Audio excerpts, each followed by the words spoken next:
es una cooperativa? Las cooperativas son asociaciones voluntarias de personas y no de capitales.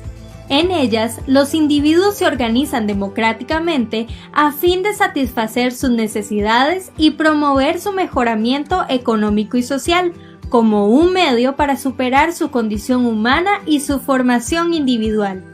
En las cooperativas, el motivo del trabajo y de la producción, de la distribución y del consumo es el servicio y no el lucro.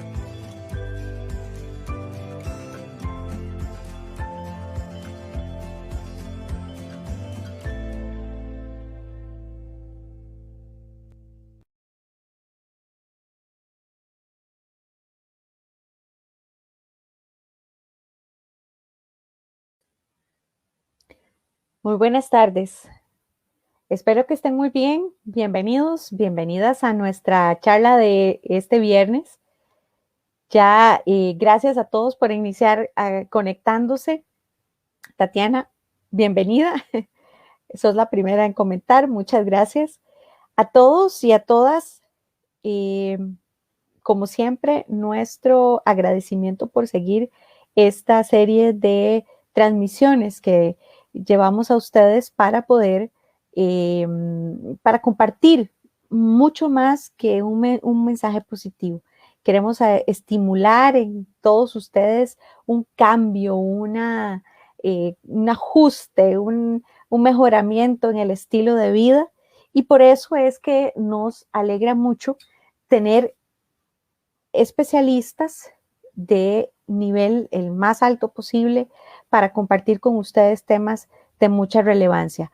Hoy uno que está buenísimo, buenísimo, porque tiene que ver directamente con una situación que nos ha afectado a todos, pero que pronto, como veremos, puede convertirse o puede transformarse en algo mucho más positivo. Tenemos que aprender a cuidar no solo nuestra salud física, sino también nuestra salud mental. Y por eso contamos esta tarde con la doctora Jimena Caballero. Vamos a darle el pase a la doctora. Permítanme ponerle primero el audio. Y ahora sí.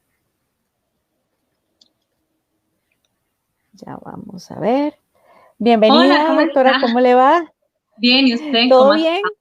Un placer estar acá con ustedes en COPEMEP, que siempre trabajamos dando capacitaciones y en este momento con la posibilidad de llegar a más personas con este tema tan importante.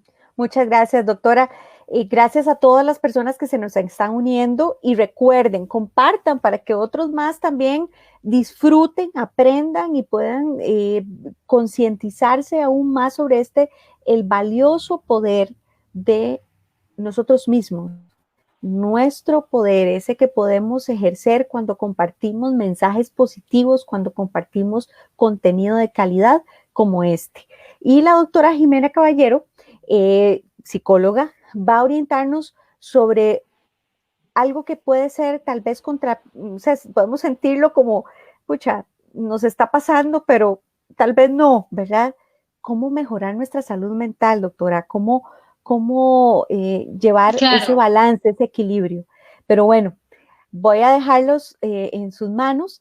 Recuerden compartir y comentar. Todas sus preguntas van a ser respondidas por la doctora, y al final vamos a estar compartiendo también el formulario para que ustedes puedan dejar su información y participar en el sorteo de los 50,000 colones que siempre estamos haciendo cada vez que termina una de nuestras transmisiones. Voy a dejar acá a la doctora y vamos a poner la presentación.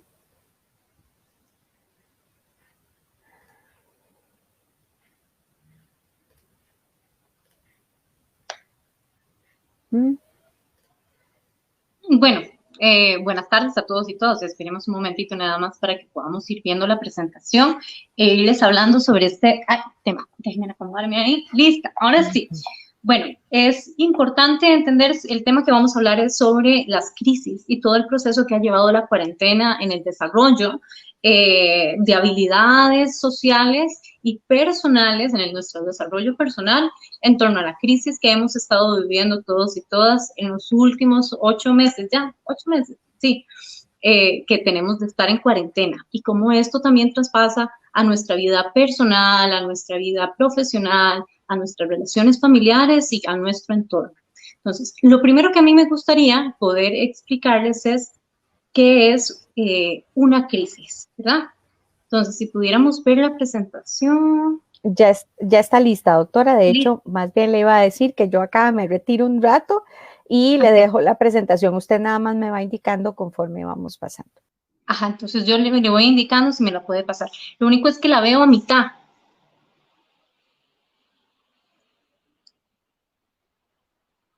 Si pudiéramos poner la pantalla completa.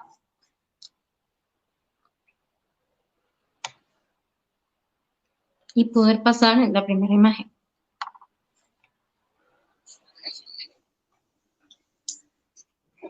Perfecto. Entonces, tenemos la siguiente información. O sea, yo creo que todas las personas que estamos escuchando en este momento esta presentación no somos definitivamente la misma persona que empezó la cuarentena a la quien somos el día de hoy.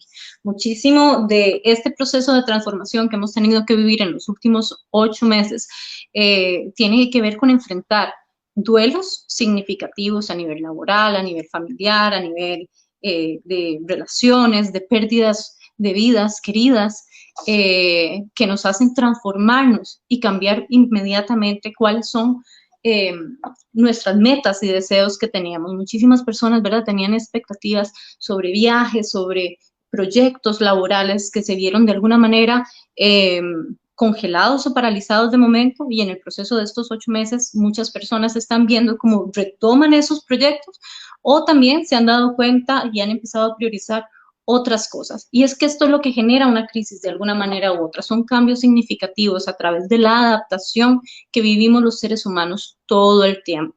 Lo importante es entender esto. Una crisis significa un cambio, y un cambio siempre está lleno de oportunidades.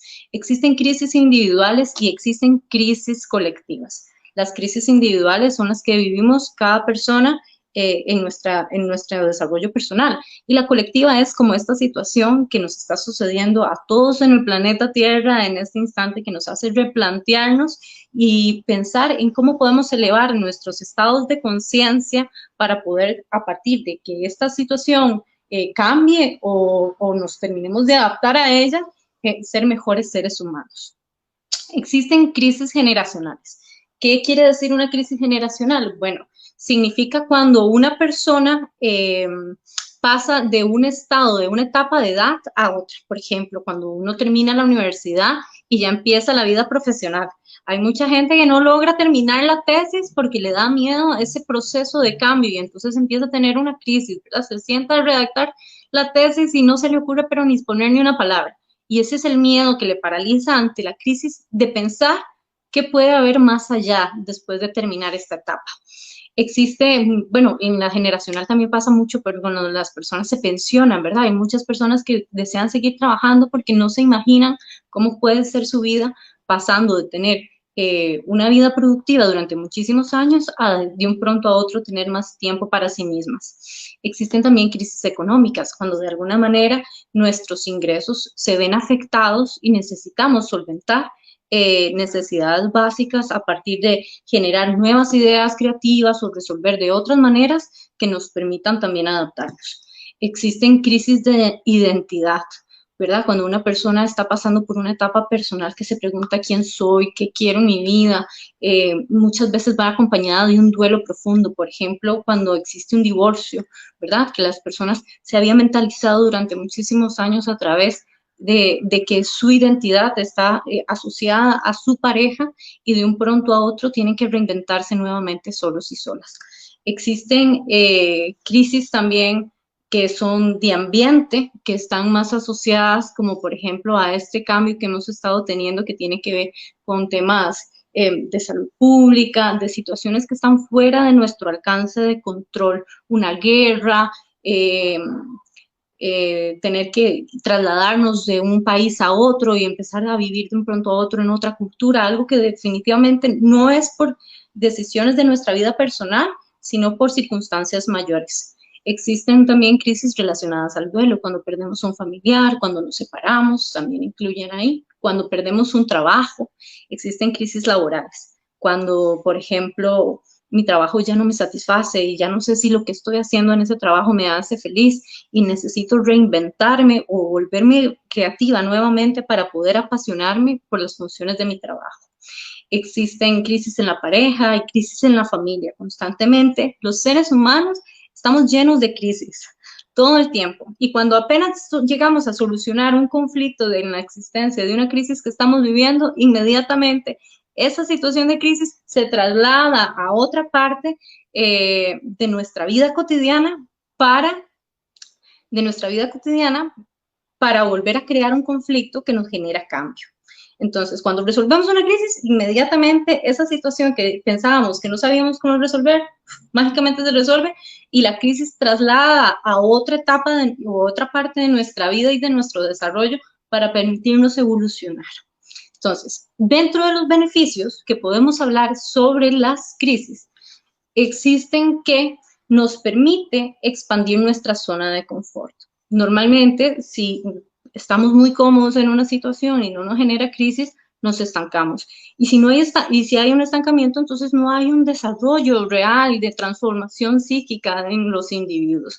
Si algo que tiene hermoso la vida es poder estar constantemente en este cambio profundo de transformación, de replantearnos que las cosas que pensamos hoy, hace 10 años no las pensábamos, o hasta inclusive las contradecíamos, ¿verdad? Porque el pensamiento nos puede llevar por rutas que inclusive cosas que pensábamos que nunca íbamos a llegar a hacer o decir o creer, de un pronto a otro la vida nos transforma y nos hace ver la complejidad de la realidad y de todas las esferas culturales en un proceso donde cambia completamente el pensamiento. Y eso es desarrollo personal. Cuando estamos en una situación de crisis tenemos el poder de elegir. Tenemos el poder de elegir si evolucionamos o involucionamos. No todas las crisis nos llevan a desarrollo. Hay personas que paralizadas ante el miedo más bien pueden crear procesos de retroceso. Por ejemplo, una situación que puede ser como la persona que pierde el empleo se va a vivir con los padres momentáneamente, pero luego en esa situación de vivir con los padres se siente protegido nuevamente ahí y ya no sabe cómo retomar otra vez la independencia, ¿verdad? De alguna manera ahí más bien hubo una involución a un proceso de desarrollo que venía trabajando sobre sí mismo el individuo. También existen procesos de crisis que nos permiten una evolución enorme, ¿verdad? O sea, es que cuando algo se rompe dentro de nosotros, de un pronto a otro, eso a veces nos da una fuerza potencial para transformar y para soltar, ¿verdad? Energéticamente eso que donde estábamos vinculados y la vida nos lleva completamente al otro lado de posibilidades y entonces crecemos gigantescamente porque empezamos a tener más visión sobre la existencia humana. Nos permite potencializar nuestras habilidades. Cuando estamos en una situación de crisis es cuando mejor aprendemos a conocernos, de qué somos capaces, nos enfrentamos a situaciones que quizá emocionalmente nunca hubiéramos sabido que íbamos a reaccionar de una forma y entonces empezamos a conocer otras partes de nosotros mismos. También nos permite el autoliderazgo, la determinación. Las crisis son fundamentales para la creatividad. Dentro de un proceso de cambio de crisis, la innovación y la creatividad es cuando el ser humano la pone en mayor práctica posible. Nos permite reestructurar nuestros valores, ¿verdad? Que era un poco lo que les comentaba hace un rato. Ideas y pensamientos que yo pensaba que estaban muy fijos sobre cuáles son mis valores personales pueden cambiar a través de una crisis y de un pronto a otro yo replantearme otro tipo de realidad distinta a la que siempre de alguna manera yo había creído. Por ejemplo, un caso real, por ejemplo, una señora que estaba en contra de la eutanasia y a partir de que su marido está agonizando durante muchos meses por un cáncer, más bien empieza a hacer una lucha que va en contra de lo que ella creía por defender de que su marido está sufriendo y que de alguna manera ocupa descansar. Entonces, ¿verdad? Estoy poniendo un caso de valor que a veces puede ser cuestionado, pero que nos permite entender cómo una crisis nos puede llevar completamente a una polaridad de lo que creíamos por completo. Nos permite la reestructuración de valores, no somos la misma persona al finalizar la crisis, en definitiva, nos permite crecer. Las crisis de alguna manera nos transforman psíquicamente para ir creciendo y no ser las mismas personas. Nos generan nuevos propósitos y elevan nuestro nivel de conciencia humana. Entre la capacidad de poder elevar nuestra conciencia humana tiene que ver con ir desarrollando un proyecto de vida, con tener un propósito en esta vida que no sea solo para nosotros, sino al servicio de las demás personas.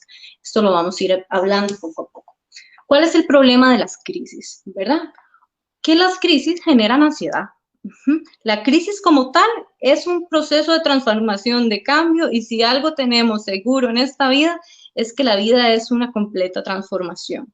Nuestras células completas del cuerpo en los últimos 7 años se transformaron por completo. No tenemos ni una sola célula igual a la de 7 años. Estamos cambiando y evolucionando todo el tiempo. Sin embargo, las crisis pueden generar ataques de ansiedad, que es lo que muchas personas durante todo este tiempo han estado presentando. Y la ansiedad es una reacción natural en los seres humanos. Todas las personas sufrimos de ansiedad. Es una reacción más bien natural de sobrevivencia, la ansiedad. Porque la ansiedad lo que nos permite de alguna manera es identificar situaciones de peligro. Y tiene 2 funciones. O nos hace correr, nos llena de adrenalina y salimos corriendo, ¿verdad? Cuando venía el león o el mamut detrás del ser humano, digamos, entonces le permitía poder escapar, o nos paraliza para que no nos vean y no nos ataque. Esa es la función que genera la ansiedad de manera biológica a través de la evolución en nuestro desarrollo. Lo que pasa es que, como ya no tenemos que escapar de mamuts y de situaciones de peligro tan elevadas, la ansiedad en los procesos de evolución donde estamos actualmente, lo que hace en nuestro pensamiento es paralizarnos ante acciones y decisiones que tenemos que tomar de nuestra vida diaria, o también nos llena de miedo en el sentido de que crea pensamientos completamente irracionales a la realidad. Hay una diferencia grande e importante entre el miedo real y la ansiedad. Por ejemplo, el miedo real es una situación en la que de verdad mi vida está corriendo peligro en el ahora. Es decir, yo estoy en una situación donde estoy en un banco, llegan unos asaltantes y están armados con pistolas y yo, lógicamente, me paralizo o me da un ataque de ansiedad o algo en ese momento, pero lo que yo estoy teniendo es una reacción real ante un miedo que es verdadero.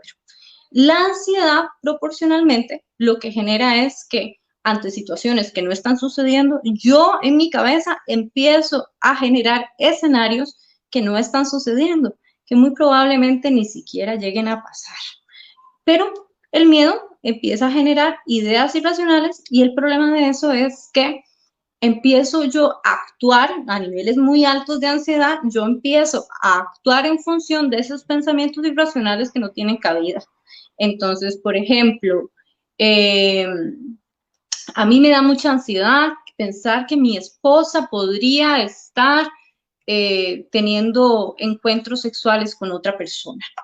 Y me empiezo a imaginar que sí, que eso es verdad, porque es una construcción de sistemas, de todo, ¿verdad? De mis propias inseguridades, de muchas cosas que se empiezan a acumular y a generar ansiedad, y yo empiezo a creer que es verdad.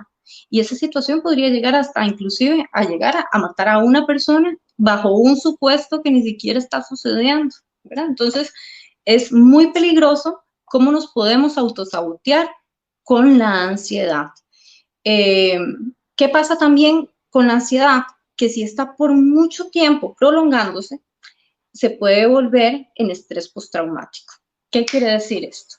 Una persona que está en una situación de ansiedad, ya sea por un pico muy elevado, es decir, una experiencia traumática, o por estar constantemente en situaciones de ansiedad en las que se siente confundido en torno a la realidad de no saber qué es lo que va a suceder dentro de un tiempo, podría generarle el estrés postraumático. Por trauma sucede de la siguiente manera. Yo tengo un accidente de tránsito, sufro alguna situación de un asalto, una experiencia única e irrepetible que me genera un choque emocional tan fuerte que yo empiezo a tener secuelas paulatinas que no me permiten tener luego una vida cotidiana. A partir de esa experiencia del accidente de tránsito, yo ya no me puedo subir a carros, tengo pesadillas nocturnas. Si viví un asalto o una situación muy dramática, ya me da miedo salir nuevamente. Todo lo relaciono con esa situación y pienso, ¿verdad? Empiezo a tener ideas inclusive delirantes. Hay personas que por estrés postraumático pueden generar inclusive esquizofrenia, ¿verdad? Es bastante complejo lo que podría llegar a ocasionarnos una experiencia de trauma. Pero también el estrés postraumático se genera cuando paulatinamente estamos en una situación de ansiedad que no sabemos controlar, como esta situación que hemos estado viviendo todos y todas. En los últimos meses hemos estado en una situación de cuarentena que no hemos sabido si va a terminar, si va a continuar, una semana nos encierran, otra semana no, que si es verdad, que si salimos, que si no salimos. Y esta situación de incertidumbre a largo plazo, aunque no sea un pico tan grande como el trauma, podría generar las mismas secuelas que genera el estrés postraumático. Entonces, por eso es muy importante poder controlar la ansiedad de las personas. ¿Qué tenemos que hacer cuando estamos sintiendo ansiedad? Lo primero es tomar conciencia, ¿verdad? Identificar qué es lo que yo estoy pensando. Estos pensamientos son realistas, son fatalistas, son verdaderos que están sucediendo. Los que son verdaderos, ¿puedo cambiarlos? ¿O puedo mejorar entonces cómo enfrentar con una actitud esa situación que estoy viviendo para poder superarla? ¿O nada más me voy a paralizar por el miedo? Empezar a analizar si las situaciones que estamos viviendo que nos generan la ansiedad son reales o no. Tomar conciencia. Aceptar cuáles de esas cosas que me generan ansiedad me genera sufrimiento. Mucha gente pelea contra el sufrimiento y el sufrimiento hay que aceptarlo. Entre más fácil usted acepte que algo le duele, que se permita, ¿verdad?, desnudarse emocionalmente y sacarlo a través de llorar, a través de decirlo, a través de tener un momento donde usted se permita tener contacto con sus emociones, es muchísimo más fácil que más rápido usted logre superarlo. Pero si usted ante el sufrimiento tiene un bloqueo de negarlo, de tratar de no ponerse en contacto con sus emociones, también más bien podría generar otro tipo de secuelas que se podrían inclusive desarrollar a largo plazo en una depresión, porque es una emoción que está ahí atorada, que no estamos dejando liberar, ni nos estamos permitiendo sentir, ni la estamos escuchando. Entonces, es importante poder observar nuestras emociones y poder, después de observar nuestras emociones y decir, ok, ¿esto que yo estoy sintiendo es realista o no es realista? Sí, puede ser que sea realista. ¿Está bajo mi control o no? ¿Qué cosas puedo hacer? No, no es realista. Entonces, ¿por qué yo me siento así? Si no es realista, ¿qué tengo que observar de mí para poder cambiarme? Muchas veces, ¿verdad? No tenemos que cambiar el entorno, tenemos que cambiarnos a nosotros mismos. O muchas veces no sabemos cómo cambiar el entorno, pero al cambiarnos a nosotros mismos, el entorno cambia. Y a partir de eso, entonces, nace una revelación que nos permite entonces de alguna manera encontrar vías correctas que nos permite continuar. Aceptar los momentos dolorosos, tener calma y agradecer. El agradecimiento es fundamental para poder de alguna manera empezar a vivir y potencializar nuestra capacidad de enfoque y vibración en energías positivas que nos ayudan a encontrar cada vez cosas que nos potencializan a poder salir de la situación emocional en la que estamos. Si nos enfocamos en lo negativo, eso es lo que se expande y eso es lo que crece. Si nos enfocamos en las cosas positivas, en las oportunidades y en el agradecimiento, tenemos una actitud mejor para tener la capacidad de ver las opciones que nos permiten las salidas emocionales para encontrar soluciones. Estar abiertos a las experiencias nuevas y no limitarnos, ¿verdad? Mucha gente cuando está pasando por un proceso de duelo o de ansiedad, se queda pegada al recuerdo de algo que ya no está en su vida en ese momento. Y entre más luchemos también por quedarnos pegados en esa posición menos tenemos capacidad de resolver lo que viene hacia futuro. Entonces, cambiar el foco, ¿verdad? Tanto de no enfocarnos en lo negativo ni en el pasado, sino más bien en lo positivo, en el agradecimiento, en las oportunidades y en ir generando proyecciones en nuestras mentes de hacia dónde queremos dirigirnos a partir de nuevas experiencias de vida. Viktor Frankl es un psicólogo que creó la logoterapia y él los últimos años perdió a toda su familia en un campo de concentración donde él se encontraba.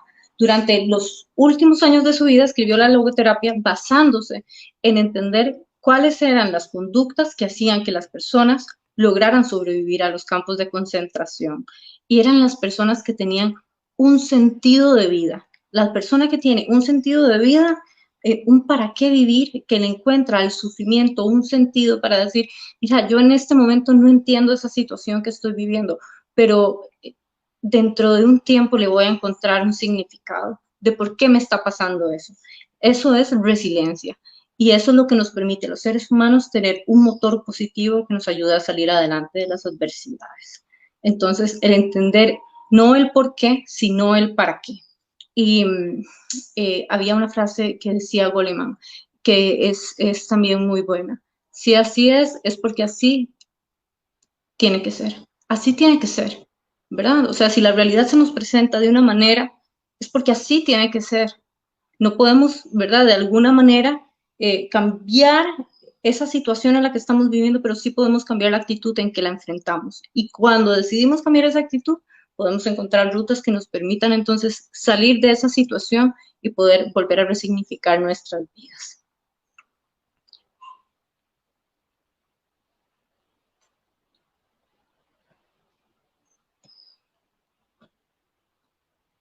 Ok, entonces, bueno, eso ya se los expliqué hace un momento, la diferencia entre el miedo y la ansiedad. Es una reacción natural de sobrevivencia, la ansiedad es física y emocional. Ok, eso es importante. Existen dos formas en las que el cuerpo se empieza a acumular de ansiedad. Existe la ansiedad física, que tiene que ver con que el cuerpo se empieza a llenar de energía porque está en estado de alerta para poder salir corriendo.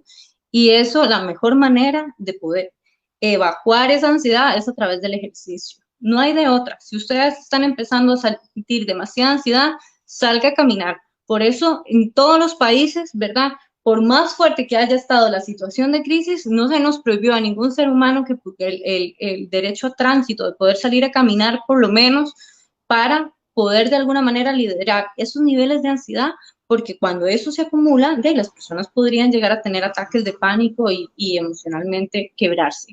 Existe esa forma, cuando es un cúmulo de energía física, pero también pueden llegar a haber ataques de pánico cuando es un cúmulo de energía emocional. ¿Qué quiere decir eso? Ya les voy a explicar en la siguiente laminita. No, en la que sigue, perdón. Ajá, en esa. ¿Qué quiere decir cuando yo tengo un cúmulo de ansiedad emocional? Yo lo que les explico a mis pacientes es lo siguiente. El inconsciente, ¿verdad? Es como un cuartito oscuro. Ajá, poder tener contacto con nuestro yo interno, con nuestra realidad psíquica, es como meterse a un cuartito oscuro donde la gente muchas veces tiene miedo. Y por eso viene donde el psicólogo, para poder entrar de la mano con él o con ella a este cuartito. Pero, ¿qué es lo que hay en este cuartito? A mí me hizo mucha gracia porque al principio de la pandemia me llamaban muchas personas, ¿verdad? Y me decían, doctora, mire, es que no sé cómo voy a sobrevivir a la cuarentena solo o sola, o cómo, ¿verdad? Voy a prestar atención a mis emociones. Y es que yo creo que la sociedad en la que nos veníamos desarrollando durante mucho tiempo estaba más enfocada en que los seres humanos tengamos distractores, ¿verdad? Las redes sociales, la televisión, los bares, las compras compulsivas, los moles, ¿verdad? Estamos todo el tiempo recibiendo entretenimiento para no tener que hacer introspección de quiénes somos, qué sentimos, qué pensamos, qué recuerdos llevamos ahí atorados que hay que sanar. Entonces, mucha gente a mí me llamaba y me decía, es que tengo mucho miedo de enfrentar mis propios monstruos. Ojo, mis propios monstruos, eso es una afirmación fuertísima. Mis propios monstruos son mis pensamientos. Mis propios monstruos son mis recuerdos, Mis propios monstruos son mis emociones, son mis sentimientos, son la persona que yo soy por dentro y que más bien tengo que enfrentar y tener la oportunidad de escucharme y entenderme y sanar lo que hay que sanar de ese cuartito. Entonces, el cuartito oscuro es como que usted entre a un cuarto que le da mucho miedo, pero en realidad es usted mismo. Y usted se dé cuenta que está todo desordenado en ese cuarto, porque como usted lo descuidó, se hizo un chiquero. Y entonces usted tiene las medias o la gaveta de medias de recuerdos que le hicieron daño o que le lastimaron. Y por allá tiene, la parte arriba del closet, tiene todas esas metas que todavía no sabe si va a cumplir o no, y entonces le asusta pensar que quizá no las logre cumplir. Y por allá tiene recuerdos traumáticos, y por allá tiene momentos felices, ¿verdad? Entonces usted tiene un cuarto con todas sus cosas, y se desordena ese cuarto, entonces imagínese que todo está hecho un chiquero. Si usted se sienta en un cuarto desordenado y se queda ahí durante días, o le va a dar un ataque de pánico o va a entrar en depresión. Porque cualquiera que esté sentado en un desorden no está viviendo de alguna manera emocionalmente bien. Pero cuando usted se pone a ordenar ese cuarto y usted dice, ah, no, aquí van todas las medias de los recuerdos rotos. Mira, este recuerdo roto ya ni me duele, ¿verdad? Ya lo puedo ver de otra manera distinta. Uy, este otro tiene un hueco. Botémoslo porque ya no sirve, ¿verdad? Y entonces empezamos a darle orden a nuestras emociones, a nuestros recuerdos, a nuestras ideas, a nuestros pensamientos. Eso nos permite tener una salud mental emocional estable.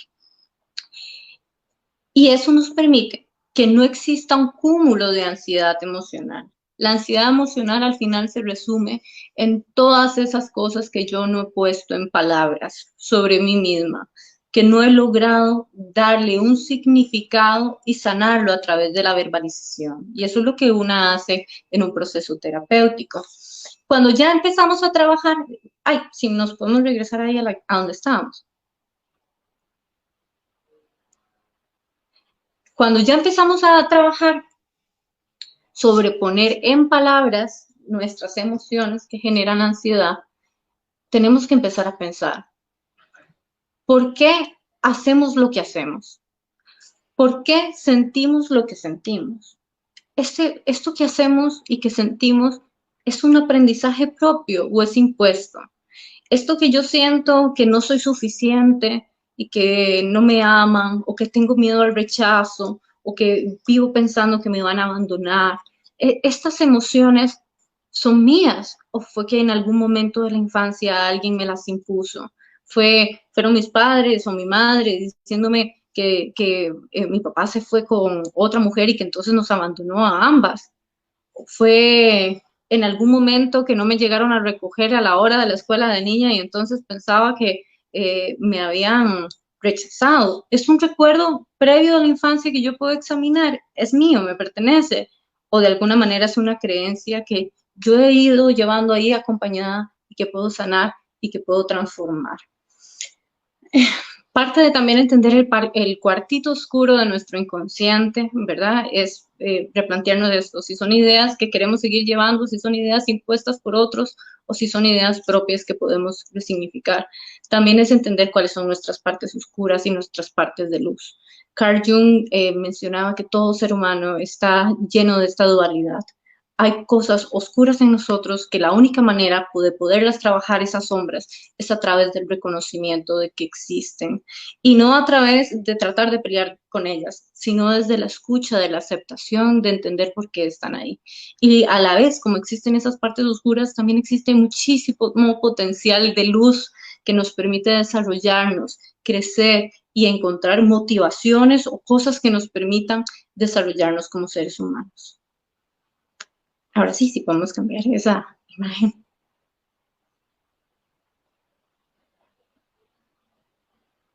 Entonces, bueno, es que yo me emociono, la presentación ya me las recontrasé. Entonces ya estas cosas también las dije, ¿verdad? Expresar las emociones es lo que nos permite de alguna manera poder curar la ansiedad. Verbalizar lo que sentimos, analizar lo que pensamos, darle un sentido y cambiar los significados, ¿verdad? De ciertos recuerdos que a veces tenemos que creíamos y que no, ¿verdad? Y es muy interesante porque la gente muchas veces tiene mucho miedo de recordar esas cosas que les duele, pero si se dieran la oportunidad de recordar esas cosas que les duele, se darían cuenta, primero, que ya no duelen, porque hace mucho dejaron de ser esa persona. Y segundo, ¿verdad? Yo normalmente lo que utilizo con mis pacientes es decirles, bueno, esa situación emocional que vos viviste en esa situación cuando eras pequeña o con esa pareja que te hizo sentir no amada, repetite, ya yo no soy esa persona, ¿por qué?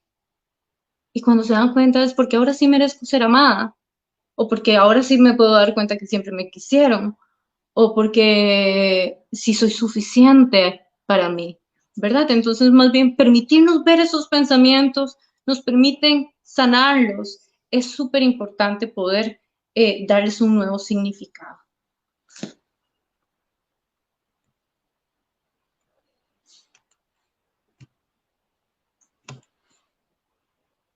Entonces, vivir con propósito. Cuando ya logramos de alguna manera controlar la ansiedad que estamos sufriendo, viviendo en relación a una crisis, o ya logramos enfrentar y entender que existe un duelo que es inevitable, porque todo principio tiene un final y es parte del proceso de transformación, eh, tenemos que decir, ok, ¿qué me define a mí en la vida? ¿Qué es vivir con un propósito? ¿Cuáles son mis propósitos personales? Muchísimas de las gentes que viven con depresiones porque no tienen un propósito en este momento y ni siquiera se han hecho la pregunta de decir qué les motiva, dónde se visualizan en su realidad. Para poder vivir con propósito hay que trabajar las inteligencias emocionales o las habilidades blandas y el autoliderazgo es fundamental. Yo no puedo transformar mi vida, mi realidad, si yo no tengo la capacidad de liderarme a mí misma, mis emociones y el control de poder vivir hacia un propósito que yo quiero desarrollar.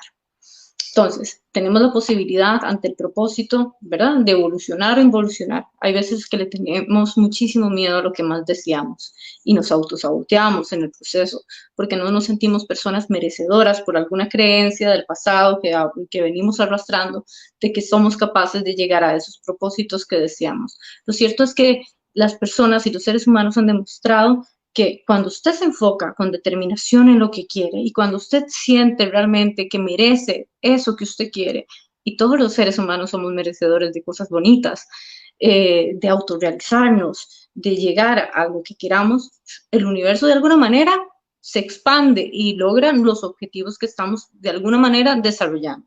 Y les voy a poner un ejemplo extremo, ¿verdad? A mí me parece muy interesante el caso como de las personas famosas, ¿verdad?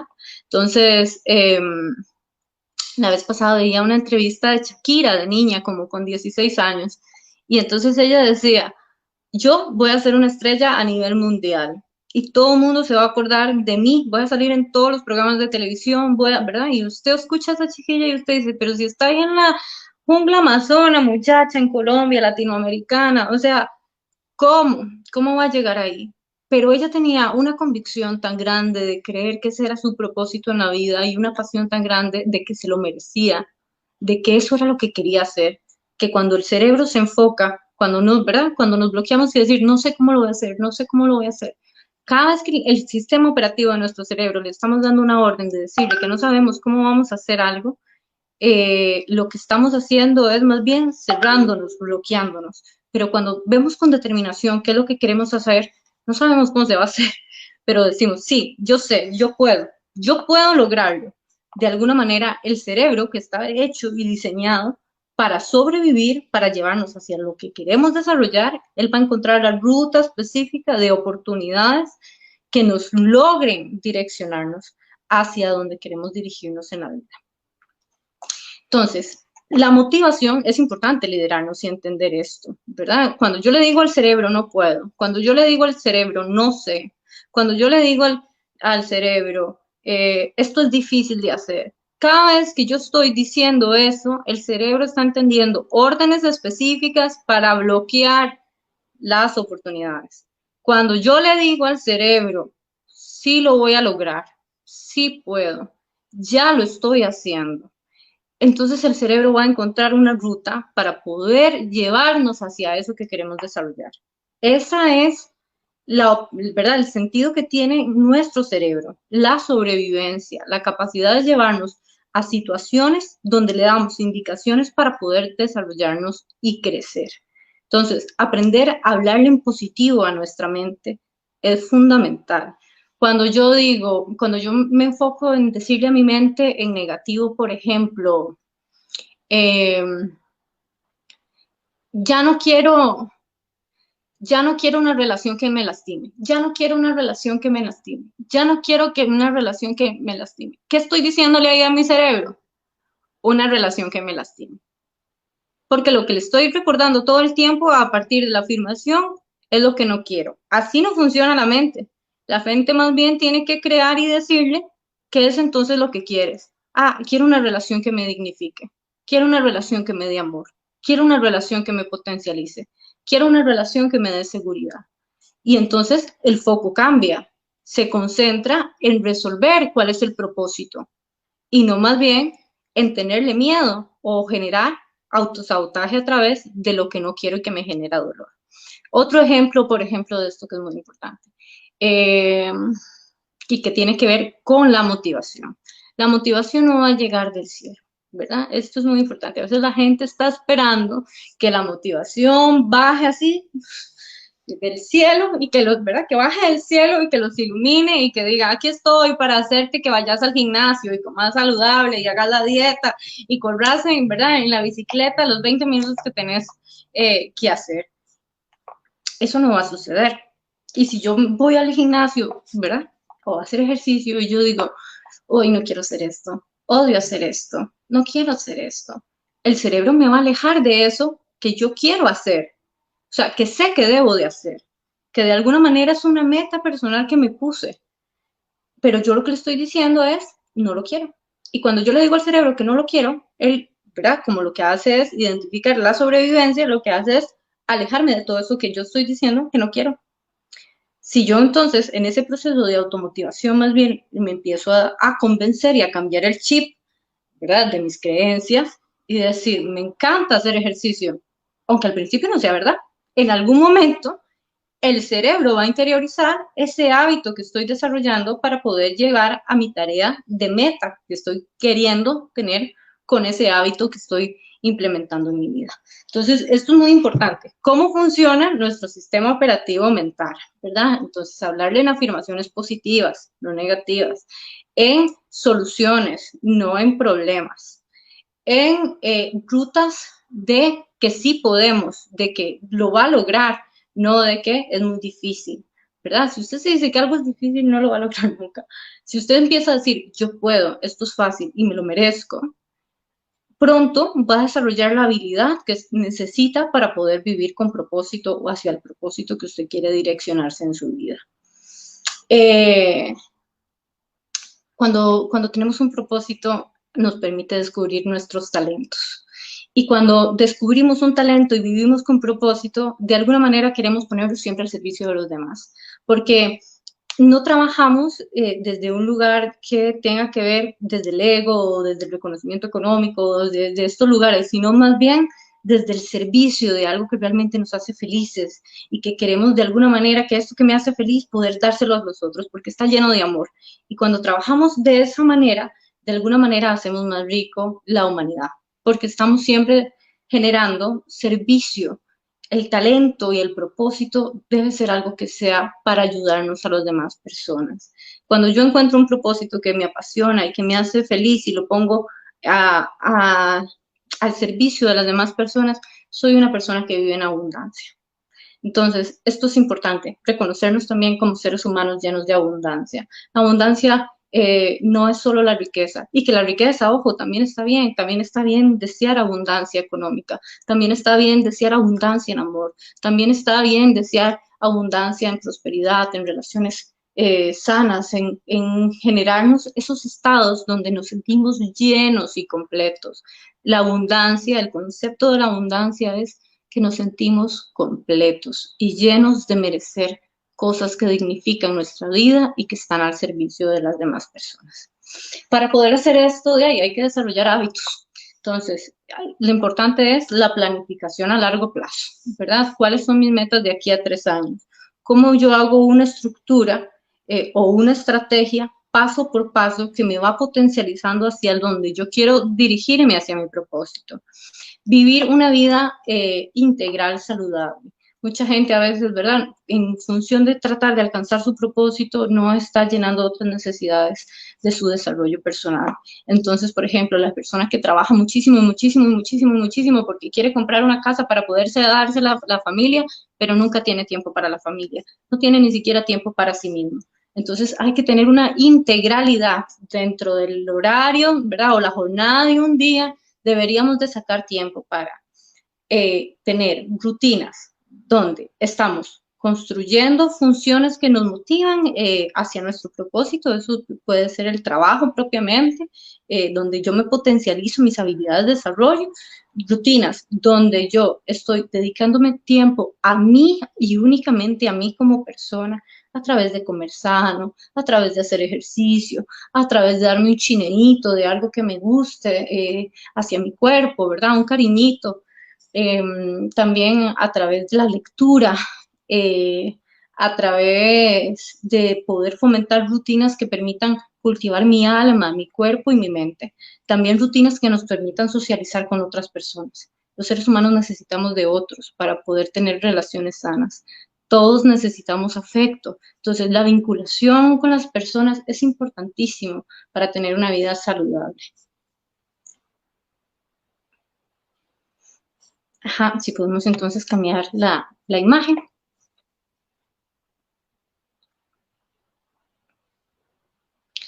¿Qué es la inteligencia emocional?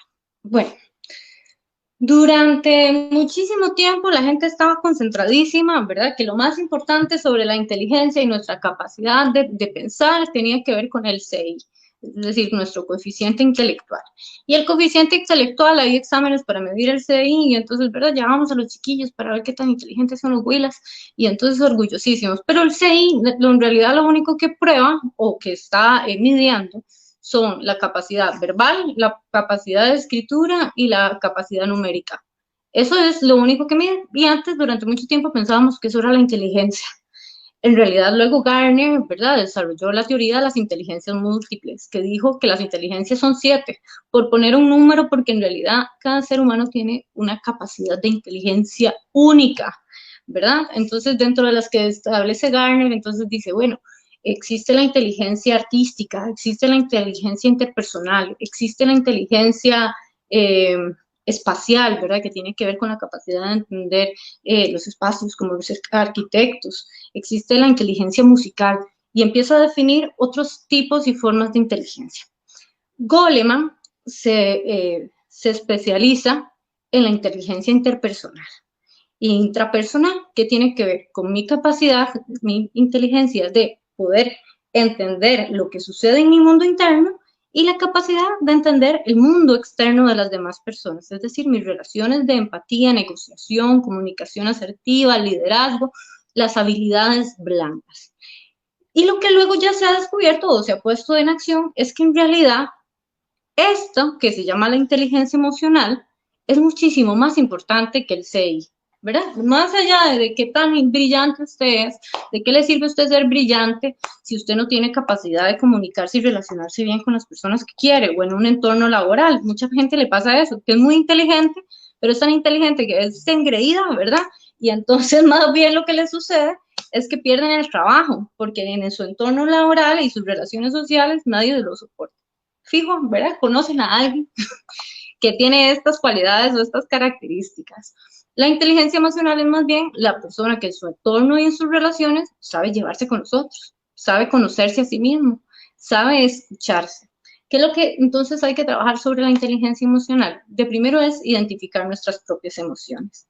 ¿Cuáles son nuestras emociones? Las emociones primero no son ni malas ni buenas. Las emociones son emociones y las emociones son universales. Todos los seres humanos tenemos emociones. Algunas las manifestamos de una manera distinta a otra, por ejemplo, y esto tiene que ver con temas de cultura y socialización y género.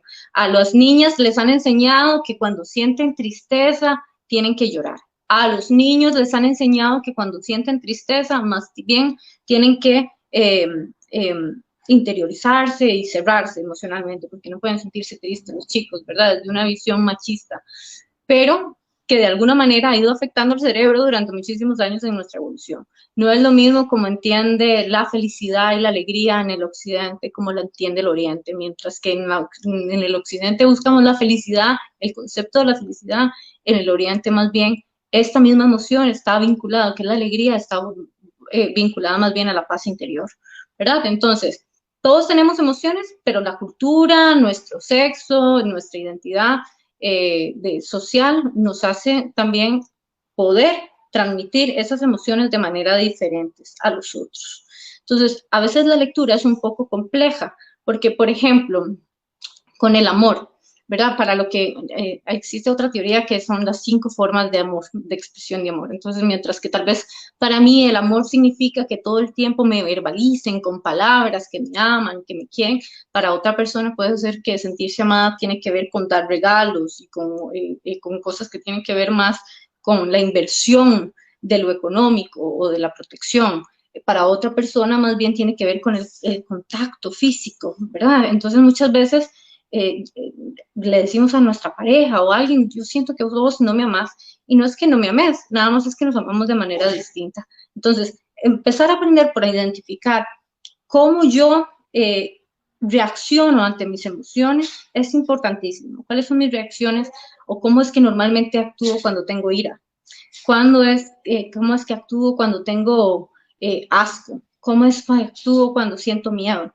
¿Verdad? Poder identificar cuáles son mis reacciones. Y también aprender a leer con empatía cuáles son las reacciones de las demás personas. Las emociones, como les decía hace un momento, no son ni buenas ni malas. Las emociones tienen una función. La tristeza, por ejemplo, nos sirve para poder sanar y soltar todo aquello que está en un proceso de duelo o de separación de nuestras expectativas. El miedo nos sirve, ¿verdad? Como ya lo estábamos hablando hace un rato, para paralizarnos ante situaciones que atentan nuestra vida. La ira nos sirve para poder defendernos.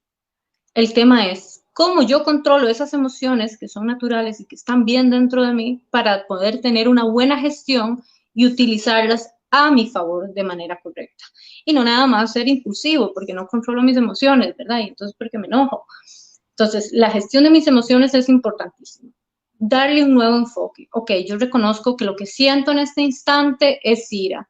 Normalmente cuando siento ira puede ser que pueda ser grosera con las personas que están a mi alrededor.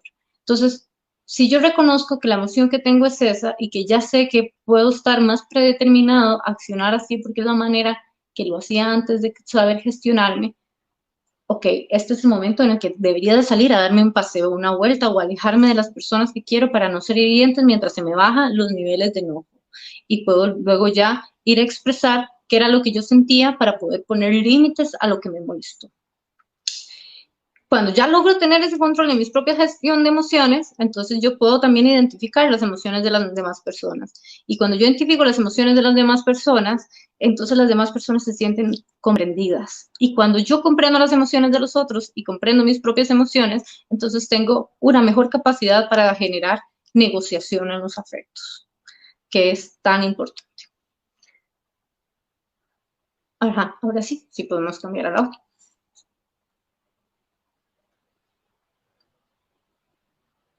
Entonces, la mente humana tiene pensamientos, sentimientos y acciones, ¿verdad? Pensamos, sentimos y actuamos de manera consciente e inconscientemente. Las ideas muchas veces están acompañadas de creencias limitantes aprendidas, ¿verdad? Por ejemplo, la otra vez escuchaba a una muchacha que tiene 38 años, está en su edad productiva más importante, tiene una maestría, entonces es una mujer profesional, lo que significa que entonces ya tiene un salario competitivo para poder adquirir bienes, pero tenía la idea porque en su familia le hicieron creer que nunca iban a poder tener casa propia, que eso era muy difícil, que eso era para la gente con muchísimo dinero, y entonces ella realmente quería tener una casa, pero sentía a través de las ideas de lo que le habían inculcado que no era capaz, cuando en realidad, ¿verdad? Vivimos en una sociedad donde cada vez más gente está metida en préstamos de vivienda y existen más facilidades, ¿verdad? Existen opciones, pero ella ni siquiera veía las opciones porque tenía la idea limitante de que no iba a ser capaz, porque su familia nunca había sido capaz anteriormente. Entonces, ¿verdad? Empezar a identificar cuáles son nuestras ideas y si son creencias que nos limitan o nos potencializan, porque nosotros podemos decidir cómo pensar, ¿verdad? Si identificamos una idea que nos limita o si queremos un resultado, pensemos más bien cómo tenemos que pensar para adquirir ese resultado y no enamorarnos de las excusas, ¿verdad? Muchas veces queremos un resultado, pero nos enamoramos de las excusas. Entonces, es muy complejo así. Empieza a aprender a pensar de la manera en la que quieres tener un resultado. Y esas son las ideas que tienes que empezar a proyectar y a potencializar. Esas ideas se convierten en pensamientos. Los pensamientos son una proyección sobre nuestro mundo interno hacia nuestro mundo externo. Yo pienso que, entonces, claro, por ejemplo, para seguir con el mismo ejemplo, yo pienso que si para mí es difícil comprar una casa, en realidad casi nadie puede comprar una casa. Y entonces de esa manera justifico todavía más mi idea, porque en realidad no son nosotros los que no pueden comprar una casa, soy yo, pero veo el mundo a través de esa idea. Y luego existen los recuerdos, que pueden cambiarse a partir de la resignificación y la neuroplasticidad, que era, ¿verdad?, lo que les estaba hablando al principio, que eso es lo que se trabaja mucho en procesos terapéuticos. ¿Cómo podemos cambiar esos recuerdos que fueron los que generaron esas ideas, que al final generan esos pensamientos, a través de la resignificación o la neuroplasticidad? ¿Qué es la neuroplasticidad? Bueno, los avances durante mucho tiempo, ¿verdad? La psicología decía, si usted es así en su personalidad, en su manera de ser, usted no va a cambiar nunca. Usted es ese, ¿verdad? Esa es su personalidad y no hay cambio. La neuroplasticidad más bien habla sobre la capacidad de impacto que tienen las neuronas para transformarse y resignificar a través de cómo vamos cambiando el pensamiento, también la estructura de nuestro cerebro. Entonces llegamos a ser otra persona completamente. Seguramente en algún momento de sus vidas les ha pasado que si se ven en un recuerdo anterior, ustedes dicen, uy, mira, pero yo ya no soy para nada esa persona, ni siquiera me parezco. Y seguí siendo la misma en esencia, pero, ¿verdad? Todo el proceso de cómo pensaste cambió. Las ideas y los pensamientos y los recuerdos mueven nuestras emociones. Ajá. ¿Qué es lo que generan las emociones? La manera en la que entendemos nuestras ideas, nuestros pensamientos y nuestros recuerdos, pero eso puede cambiarse. Nuestras emociones determinan nuestras conductas. Ajá. Como yo siento la emoción, es como actúo y acciono, si no tengo una buena gestión emocional para poder controlar más bien mis emociones y que ellas no me dominen a mí. Y nuestras conductas y acciones al final son las que construyen nuestra realidad. Entonces, cuidado, ¿verdad? Cuidado porque como piensan, como tienen ideas, piensan, y como tienen pensamientos, crean hábitos, y como crean hábitos, se convierten en ustedes, y como se convierten en ustedes, crean su destino. Así que no piensen negativo. Esto es muy importante, porque muchas personas están enfocadas, ¿verdad?, en pensar de manera negativa sobre sí mismas, y no más bien en posibilidades y verse de manera constructiva.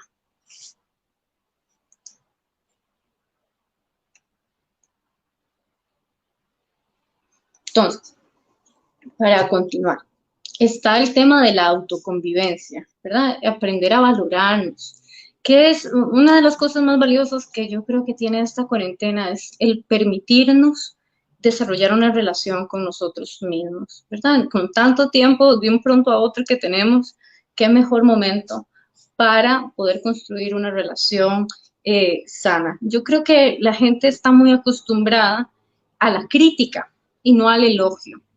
Y desde esta realidad de la crítica y no el elogio, ¿verdad? Yo creo que esa es la mayor causa de depresión. La mayor causa de depresión para mí es que las personas, de alguna manera, siempre se están criticando a sí mismas. Los pensamientos que eligen son autodestructivos, porque de alguna manera piensan que elogiarse está mal, porque si yo me elogio me voy a sentir más que los otros, si yo me digo cosas lindas a los demás les va a molestar, o porque tenemos un nivel de autocrítica tan grande sobre lo que es, autosabotearnos y sentirnos emocionalmente en ese lugar de víctimas y no de ser capaces de transformar nuestra realidad, que empezamos a generar emociones y sentimientos súper autodestructivos. ¿Cómo cambiamos esa perspectiva? Lo primero es aprender a valorarnos. ¿Cuál es mi valor personal? ¿Cómo yo tengo valor en el mercado, en la sociedad, con los otros? ¿Cómo me estimo? ¿Cuál es mi amor propio? ¿Verdad? Es importantísimo poder trabajar la construcción del amor propio. ¿Y cuáles son las definiciones conceptuales de ese amor propio? ¿Qué me hace amarme a mí misma? La gente, ¿verdad? Es increíble, está buscando amor por todo lado, pero no se detiene un momento para trabajar en darse amor a sí misma. Creen que ese vacío lo tiene que llenar alguien más, pero en realidad cuando yo estoy en esa búsqueda de que necesito ser amada, necesito que alguien me ame, lo que estoy ahí alimentando es la carencia. Toda necesidad es una carencia, pero cuando yo empiezo a trabajar más bien en, no, yo perdón, yo merezco amarme y merezco amor de los otros y me doy acciones de amor a mí misma. Entonces, me vuelvo una persona amada por los otros y por mí, porque, ¿verdad? Es un efecto boomerang, ¿verdad? Lo que yo trabajo internamente se refleja en el exterior. Cuando yo aprendo a amarme a mí misma, los demás lo notan y se siente, ¿verdad? Es casi como una energía. Entonces, aprender a trabajarnos esa valoración personal, ese amor propio, poner límites sanos a las personas que queremos, de primero elegirnos siempre a nosotros mismos, no estar en situaciones que nos autodestruyen nuestra valoración personal y nuestro amor propio por poner en sacrificio nuestra persona por los demás. No hagamos eso, porque desde ahí no estamos construyendo relaciones sanas, simplemente estamos autodestruyéndonos. Cuando más bien yo me doy a valer y cuando pongo límites, es la mejor manera en que le enseño a los demás cómo amarme de manera correcta. Conocernos a través de escucharnos, dedicarnos tiempo de autocuidado, ¿verdad? Si bien es muy importante ser productivos en estas épocas para poder tener en pie nuestras metas, nuestras ambiciones, nuestros propósitos, también es importante tener espacios de autocuidado, tiempo para desarrollar nuestros deseos y el deseo como motor humano. En el psicoanálisis lo que se habla es que la energía que nos mueve a las personas tiene que ver con la capacidad de desear algo. Cuando usted desea algo, usted va a ir tras de eso con todas sus fuerzas.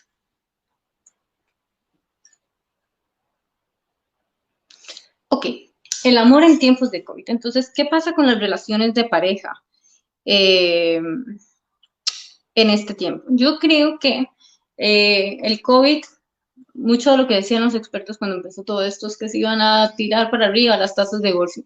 En algunos países se ha sucedido, sí. Yo creo que, pero también el COVID nos ha permitido volvernos a relacionar con la pareja. No todo es negativo en este sentido. Muchas terapias de pareja que yo he estado llevando, más bien encontró en esto una oportunidad para reencontrarse, porque tenía tanto tiempo estar acostumbrada a estar poniendo demasiada atención a los chiquillos en el trabajo, en esto y en el otro, que el único momento que compartía con su pareja es cuando ya llegaban muy tarde a casa por los horarios de trabajo y no tenían ni tiempo ni de verse y ya, se dormían y ya. Y no habían pasado un momento y un espacio como este que les permitió otra vez volver a amarse, volver a descubrirse, pensar qué sienten, qué quieren, cómo enfrentan toda esta sensación juntos, de qué manera pueden ser su mejor compañero o compañera para enfrentar eso. Para muchas personas esto fue en realidad provechoso. Para otras, en realidad, yo no creo que haya sido el COVID el que hizo que muchas personas más bien estén decidiendo ahora separarse. Yo creo que más bien eso fue una decisión postergada que le estábamos, ¿verdad? La estábamos dejando pasar y la estábamos dejando pasar porque era más fácil de sobrellevar llenándola de todas esas cosas, ¿verdad? Del trabajo. Entonces, como detesto a mi esposa o a mi esposo, me ocupo todo el tiempo de estar haciendo otras cosas y entonces realmente no estoy enfrentando esa situación que desde hace mucho tiempo se había muerto el amor. Desde este sentido, yo creo que la visión occidental de lo que nos han enseñado del amor es realmente patológico. Hemos construido una visión del amor basado en puras necesidades, en carencias, en necesidades, en control, en apego. A ver, hay apegos sanos, ¿verdad? Digamos, todo ser humano está de alguna manera buscando poder volver a tener esa relación de apego seguro que sintió en la infancia, de un amor incondicional que nos generaron y proporcionaron nuestros padres. Y eso es lo que buscamos de alguna manera en una relación de adultos. Y es fundamental poder construir eso con alguien para poder sentir que un sentido de pertenencia, en un vínculo bonito, pero también hay apegos súper tóxicos que tienen que ver con yo no sé qué hacer con mi vida, entonces vos sos el responsable de darle sentido. Y si vos te enojas conmigo, entonces estás dañando mi vida, porque soy incapaz de resolverme por mí misma. Y ahí es cuando los apegos se vuelven completamente tóxicos, cuando yo pongo en la otra persona toda la responsabilidad de mis afectos. Entonces, ¿qué pasa con esto? La cuarentena nos hace ver si realmente, ¿verdad? Nos ha tenido que poner más tiempo con esa pareja que no sabemos si queríamos o no queríamos todavía. ¿Qué podemos hacer ahí? Bueno, empezar a aprender a escoger desde un mejor lugar a nuestras relaciones. Muchas veces escogemos desde el romanticismo y desde todo ese lugar, ¿verdad? De que estamos sintiendo súper bonito y no desde la razón. Poder elegir desde la razón es aprender a elegir por personas que comparten los mismos valores. Eso es fundamental. Lo primero que usted debería identificar en un ser humano cuando va a establecer un vínculo afectivo es si compartimos valores similares.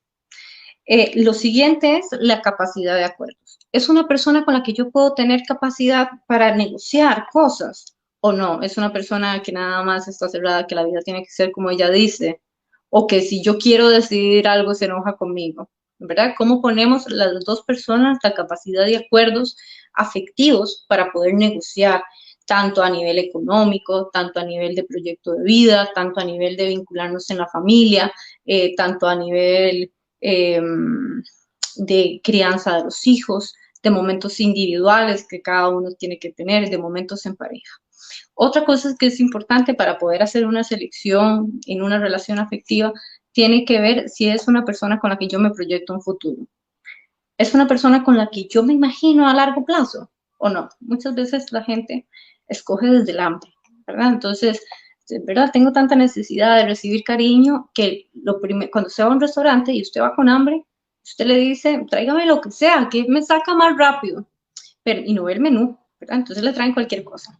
Pero cuando usted no sale con el hambre a escoger afectivamente cómo vincularse, entonces puede haber otras cosas y otras prioridades que nos permiten tener otra forma de vinculación. Entonces, claro, cuando yo ya puedo observar, no desde la necesidad, sino más bien desde construir relaciones saludables, yo puedo decir, bueno, esta persona es una persona que me conviene, es una persona con la que me veo a largo plazo, es una persona con la que podría comprar bienes para poder tener una casa, un carro, un viaje en conjunto. Podría tener hijos y hijas con esta persona. Podría presentársela a mi familia, a mis amigos, ¿verdad? Entonces, ir realmente construyendo esta visión. Y lo que es importantísimo es que sea mutuo, ¿verdad? Muchas veces las relaciones se basan en que una de las dos personas da y da y da y da y la otra solo recibe y recibe y recibe. Y entonces lo que está haciendo es un vacío emocional gigantesco en la persona que solo está dando, ¿verdad? Y en el otro un egocentrismo enorme. Entonces, ok, construir en reciprocidad tiene que ver con la capacidad de tener empatía sobre lo que siente mi pareja en ese momento. Entender que mi pareja no es un objeto de mi deseo. Mi pareja no está ahí para satisfacer todas mis necesidades. La única que está ahí para satisfacer mis necesidades soy yo. Y ni yo solita me puedo satisfacer todas mis necesidades, ¿verdad? Porque siempre van a haber cosas que no podemos llenar. Es más bien, ¿verdad? Es cómodo entonces de entender de que soy yo la que me lleno y mi compañero está ahí para pasar momentos lindos y para construir en común, podemos ir creando una relación. Otra cosa que pasa mucho, ¿verdad? En terapia de pareja es que la gente ¿verdad? Entonces, escogen parejas que realmente no estaban tan seguras que eran lo que querían, pero en el proceso piensan que la van a cambiar, ¿verdad? Y entonces vienen aquí y dicen, no, es que Juan tiene 10 años de ser exactamente igual y yo le he dicho que cambie, que cambie, que cambie, que cambie. ¿Quién tiene ahí la responsabilidad? ¿Juan, que siempre ha sido así? ¿O la pareja que está esperando cambiar? Porque la realidad es que la gente sí cambia, pero la gente no cambia cuando nosotros queremos. La gente cambia cuando ellos quieren cambiar, ¿verdad? Entonces eso es muy importante. Hay gente que tiene disposición para cambiar y eso es lo que sería en realidad tener una responsabilidad afectiva con el otro, ¿verdad? Entender que mis acciones pueden lastimar a quien yo amo y que entonces tiene que haber una negociación, un punto intermedio. Pero también muchas veces cuando hay un punto intermedio, entonces cuando la otra persona cede a cambiar para el otro, inmediatamente el otro ya empieza a demandar otra acción, ¿verdad? Entonces, ya cambió esto, ahora quiero que cambie esto otro, y cuando cambie esto otro, quiero que cambie esto otro, y entonces usted quiere otro ser humano. Usted no quiere que esa persona tenga individualidad.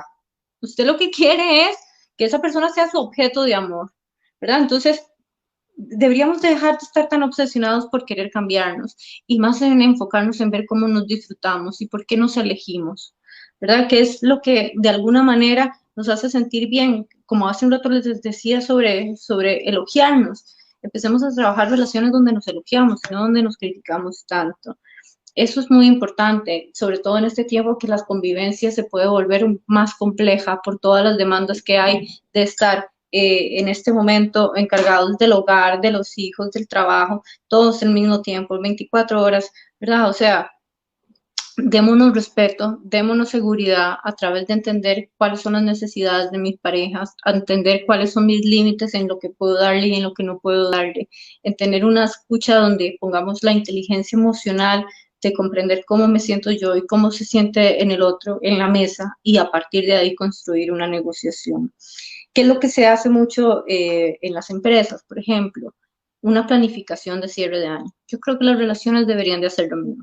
Sentémonos a hablar qué cosas estuvieron bien este año en toda nuestra relación, en el cuidado de los hijos, en cómo nos tratamos a nosotros mismos, en la economía del hogar, qué cosas estuvieron bien y qué cosas estuvieron mal. ¿Cómo estamos como pareja? ¿Cómo nos sentimos? Y cómo nos proyectamos hacia futuro, ¿verdad? Muchas veces las relaciones se desgastan y se muere el amor porque no están trabajando en proyectarse a futuro, porque ya se metieron en una monotonía y en donde las cosas siguen siendo siempre igual y no están construyendo esto que es tan importante, que tiene que ver con una visión hacia dónde vamos en conjunto y que esa visión sea igual. Muchas veces también una persona tiene una visión sobre cómo cree que va a ser la relación y la otra persona tiene otra visión completamente distinta y no se han puesto de acuerdo.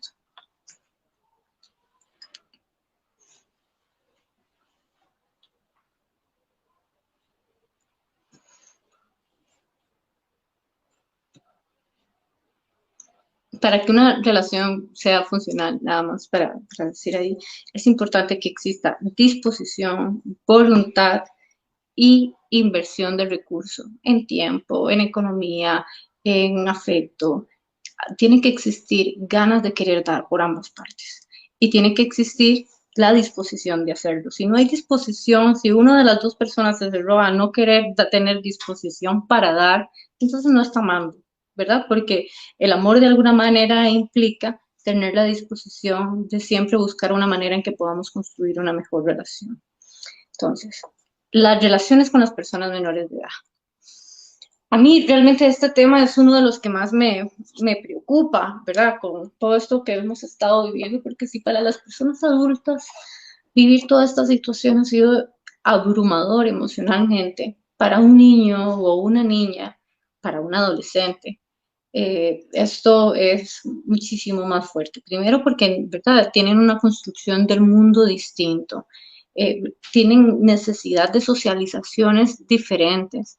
Muchísimos adolescentes ahorita están completamente deprimidos porque les falta poder socializar con sus pares, que son al final las personas que tienen el mismo proceso cognitivo similar a ellos para darles una identidad y un sentido de pertenencia. La familia da un sentido de pertenencia, pero es distinto en su proceso de desarrollo, donde necesitan ser escuchados y validados y sentir que otros sienten lo mismo que ellos sienten. Y eso solo lo va a poder compensar otro adolescente u otra adolescente. Sin embargo, es muy interesante. Ya abrieron bares y restaurantes y lugares de entretenimiento para adultos, pero hay parques para niños que están cerrados, ¿verdad? Entonces, ¿qué va a pasar con el proceso de socialización infantil y la necesidad que hay en los niños de juego y de vinculación con el otro para poder entender el mundo y crear reglas y establecer su sentido de personalidad y pertenencia? Bueno, vamos a ver qué va pasando. Mientras eso se va desarrollando y se ve qué recursos van a poder tener los niños, las niñas y los adolescentes, ¿qué podemos hacer desde la casa? Bueno, lo primero es poder responder inquietudes sobre todo este tema. A mí me parece increíble, pero hay muchas familias que después de 8 meses no les han preguntado a sus hijos e hijas cómo se sienten con todo esto, o que si tienen miedos, ¿verdad? ¿Cuáles son las emociones que están experimentando esos niños? ¿O qué piensan sobre la complejidad de las situaciones? Sobre todo cuando hemos estado tan bombardeados de noticias negativas, ¿verdad? Y si para nosotros ya es dificilísimo, ahora para un niño y una niña llenarse de toda esa información es completamente, casi como irreal, es muy fuerte el impacto emocional que puede generar. Entonces, ¿verdad? ¿Cómo podemos convertirlo en algo positivo? Por ejemplo, el niño y la niña leen las noticias que en Italia murieron 1000 personas en un día, ¿verdad? Entonces, mi amor, ¿vos qué pensás sobre esa realidad? ¿Qué pensás sobre las personas y sobre los cuidados que tenemos que tener en esta situación? ¿Qué has reflexionado sobre morir de coronavirus? ¿Qué has reflexionado sobre la importancia de cuidarnos? ¿Verdad? O sea, permitir más bien que esta experiencia y esta situación sea una situación donde el niño pueda desarrollar más bien habilidades de criticidad, de responsabilidad sobre su propio cuidado y sobre el cuidado de los otros. De esto más bien se podría construir habilidades muy buenas de desarrollo y crecimiento infantil si nos permitimos tener diálogos donde escuchemos cómo piensan nuestros hijos, donde les cuestionemos esos pensamientos, donde fortalezcamos valores importantes como el amor, como el cariño, la comprensión, el respeto, la seguridad, la empatía, o si más bien lo que hemos estado haciendo es decir, ya estoy harta con el chiquillo, ya no sé qué hacer con las tareas, ¿verdad? Ve a ver qué usted hace, déjeme en paz porque yo estoy en teletrabajo. Si yo estoy haciendo eso, estoy descuidando el vínculo más importante que podría estar desarrollando en este momento, que es la convivencia familiar. En este momento, más bien, lo que podríamos estar fortaleciendo y trabajando es esos vínculos. Y mucha gente más bien lo que está haciendo es evadiéndolos. Sí, claro, porque es demasiadas responsabilidades a la vez. Pero los niños y las niñas no entienden ese mundo de adultos donde tenemos un montón de responsabilidades a la vez. Y ellos también están teniendo un montón de responsabilidades a la vez porque están adaptándose a este proceso de una educación a través de las computadoras, ¿verdad? Entonces, poder tener escucha y empatía. Otra cosa que está pasando con los chicos es que ellos no entienden sus propias emociones. Y eso no pasa desde ahorita, pasa desde antes, ¿verdad? A veces para un niño es más fácil poder expresar qué siente a través del emoticón de la carita del teléfono que poder poner en palabras y comunicarse con alguien en su entorno qué es lo que siente y por qué, qué es lo que pasa en su entorno. De que todos están comiendo en la mesa con el celular, que nadie le está preguntando entre ellos cómo están, ni qué, ¿verdad? Ni qué están construyendo en esa relación, que todo el mundo está más preocupado en una cuarentena dentro de su casa con su familia por lo que pasa afuera que por lo que está pasando emocionalmente con sus seres queridos que comparten esa mesa. Tiempo de calidad en familia, ¿verdad? Eso implica poder ser escuchados, aprender a hacer juegos y dinámicas que más bien le permitan al niño o a la niña explorar formas de juego.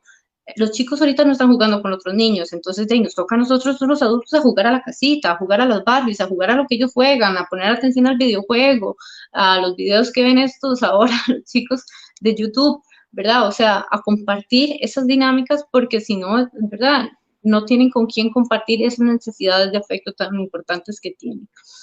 Reestructuración de valores, esto nos permite, ¿verdad? Poder, como ahora que lo estaba mencionando hace un rato, poder cuestionarnos, ¿verdad? ¿Qué es lo que piensan de lo que está sucediendo en Italia? ¿Qué es lo que piensan de lo que está pasando aquí? ¿Qué es lo que piensan sobre que los hospitales se llenen? ¿Qué es lo que piensan más bien sobre las personas que salen y que no se cuidan? ¿Qué es lo que, ¿verdad? Empezar a hacer una reestructuración de pensamiento crítico en ellos. Es importante que distribuyamos tareas en el hogar de manera equitativa para todos los miembros de la familia. Tareas y deberes, que todos dentro de la estructura familiar tengamos claro qué cosas nos toca hacer para hacerle la vida más fácil a todos en este momento. No recarguemos las tareas solo en las mujeres, por favor, ¿verdad? No retrocedamos en el avance que hemos logrado tener las mujeres de poder irnos empoderando de nuestra vida profesional al volvernos a demandar todas las tareas domésticas, que es lo que está pasando en muchos hogares en este momento, sino que distribuyamos para todos y todas actividades y deberes que nos permita sentir que nos estamos apoyando en conjunto.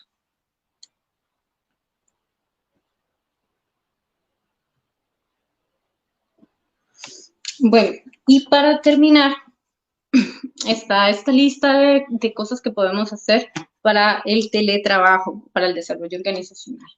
Lo primero es que si tenemos la función de líder o coordinador en nuestra organización, reafirmar la confianza de los equipos. Hoy más que nunca nuestros equipos necesitan sentir que tienen a alguien que les está dando acompañamiento emocional, porque si a veces no lo tienen en la casa por las situaciones que viven en su entorno, por lo menos, ¿verdad? El trabajo debería ser algo que nos genere esa confianza de sentir que vamos a superar toda esta situación. Desde esta posición, el líder, ¿verdad? O el coordinador, el jefe, no es un psicólogo. No es deber del coordinador o el jefe escuchar todos los problemas personales que tienen las personas y decir, ay, bueno, sí, está bien, mi chiquita, entonces hoy no trabaje, ¿verdad? O no haga las cosas, o llévela, porque entonces lo que necesitamos lograr en el desarrollo de la empresa se va quedando atrás. Y hoy más que nunca las organizaciones tienen que ser competitivas para poder adaptarse a los cambios que implica la crisis económica que estamos viviendo. Entonces, si bien es cierto que la figura del jefe o del líder lo que necesita es tener empatía, ¿verdad? Ser consciente que no para todos esto es igual, que hay personas que están viviendo situaciones donde sí, la cuarentena es compleja, para todos ha sido compleja, pero que genera cierta estabilidad o que ya se acostumbraron o que tienen un modo de vida normal, mientras que para otras personas pueden estar haciendo teletrabajo, cuidando 5 personas a la vez, teniendo problemas con su pareja, que existan, ¿verdad?, problemas de alcoholismo dentro del hogar o situaciones críticas que hagan que el entorno laboral sea complicado. Es importante identificar cuáles son las situaciones emocionales que tiene cada persona en su hogar para entender cómo es que esa persona se está adaptando al trabajo. Ojo, saber cuáles son las situaciones y entender no significa volverse el psicólogo y decirle sí, porque ni siquiera los psicólogos hacemos eso, ¿verdad? Como decir, sí, está bien, entonces le excuso, ¿verdad? Que se vaya atravesando las funciones que necesitamos desarrollar. Pero sí reconocer y entender que todas las personas o todos nuestros equipos tienen situaciones distintas y que es importante entender las necesidades. Entre más un colaborador, ¿verdad?, se sienta que le entienden, que le quieren, que le respetan dentro de una organización, más deseo va a sentir por seguir y continuar y trabajar por esa organización porque tiene un sentido de pertenencia. Importante, generar reuniones semanales y acompañamiento individual para generar cercanía, ¿verdad? Entonces, hay muchas personas que han dicho que tienen semanas de no reunirse con los jefes, entonces ya no saben ni qué están haciendo. Y entonces toda la distribución en la organización no tiene planificación alguna.